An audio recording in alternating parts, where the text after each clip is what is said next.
to sigh in response. The clock struck the quarter hour. Time he was off.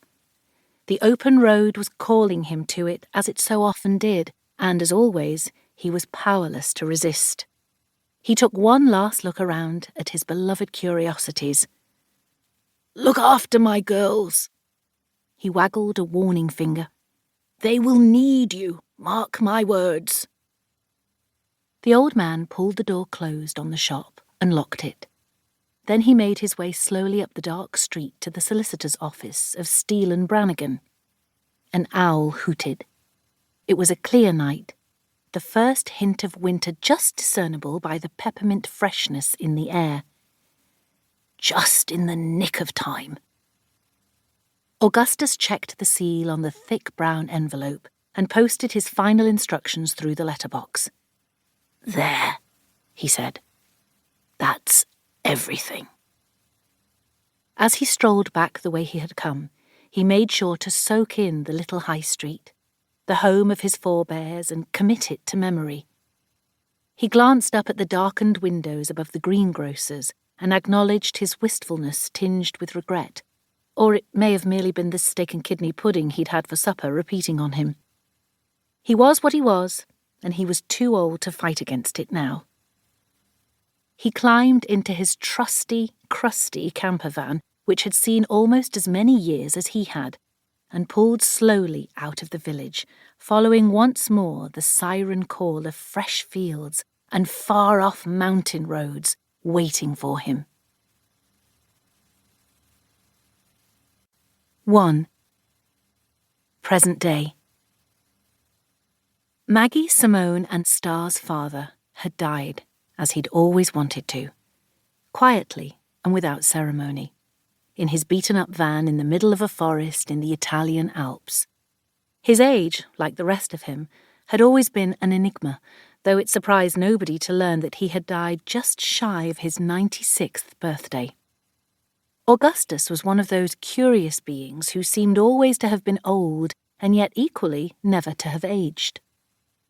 In a handwritten note found tucked into his breast pocket, Augustus had bid farewell to his 3 estranged daughters and assured them that he had enjoyed a long and happy life, the memories of which he would carry with him into the next world. The very existence of the note had broken Star's heart. Maggie, the eldest of the 3, had called her discordant sisters as soon as she'd received the news of their father's passing.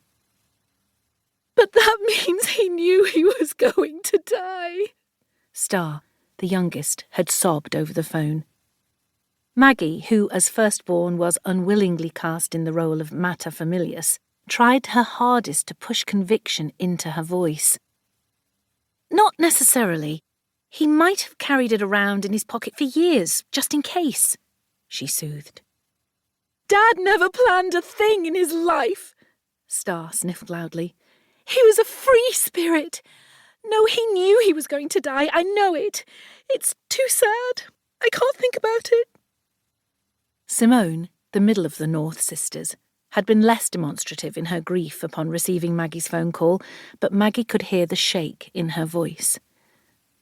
Was he alone when it happened?" Simone had asked. "I believe so, yes. But the doctor I spoke to assured me that he died peacefully in his sleep. That's something to be thankful for, isn't it?" It was hard to put a positive spin on the death of a parent, even one who had been absent for most of their lives, but she was giving it her best shot. "I suppose so," Simone had said. "I mean, I know we weren't close for the last 20-odd years, but even someone as careless with people as he was ought not to die alone. He wanted it that way. No fuss, just him and the mountains." Though it was the truth, saying the words didn't bring Maggie peace. The funeral took place on a bleak Tuesday in November. The fat rain and black pregnant clouds felt fitting for the occasion. Despite the weather, the whole of Rowan Thorp village had turned out to honour the man known affectionately by the locals as the Wizard of Rowan Tree Woods. Augustus had been roguish and charming and, quite frankly, a randy old bugger who was adored as...